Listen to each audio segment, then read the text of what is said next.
ተልባ መመገብ ለነፍሰ ጡር እናቶች ምን ጥቅም እንዳለው ያውቃሉ? ሰላም ጤና ይስጥልኝ። ዶክተር በድሪ አህመድ ነኝ ከዌል ስፕሪንግ መልቲ ስፔሻሊቲ ማዕከል። ዛሬ የምንነጋገረው ስለ ተልባ ጥቅሞች በተለይ ለእርጉዝ እናቶችን ነው የምንመለከተው። በተለይ ከ37 ሳምንት በኋላ እርጉዝ እናቶች ተልባ ቢጠቀሙ የተሻለ ጥቅም ያገኛሉ። ይህም ተልባ በውስጡ አንቲኦክሲዳንት፣ የተለያዩ ማይክሮኒውትሪየንቶች፣ ኦሜጋ 3 ይይዛል።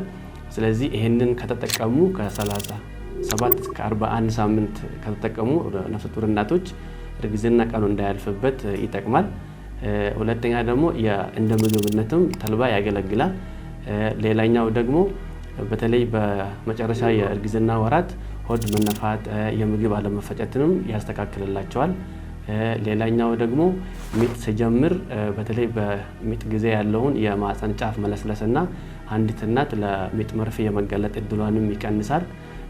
አጠቃቀሙ በተመለከተ በብዛት የሚመከረው ከ1 እስከ 2 ማንኪያ በውሃ ውስጥ ይዘፈዘፍና እንደዛው ይጠጣል። ይሄንን ከተጠቀሙ በኋላ የተለያዩ ጥቅሞች ያገኛሉ። ነገር ግን መውሰድ የሌለባቸው እናቶች አሉ። ለምሳሌ የማስቀመጥ ችግር ያለባት እናት ይሄንን ተልባ መጠቀም አይመከርም።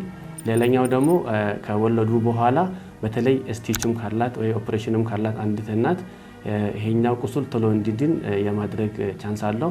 ሌላው ተልባ አንድ እናት ከወለደች በኋላና በምታጠባበት ወቅት የተወሰነ የጡት ወተትም የመጨመር እድል አለው። እንደዚህ አይነት ጠቃሚ የጤና መረጃ ማግኘት ከፈለጉ ይህንን ፔጅ ፎሎ ያድርጉ።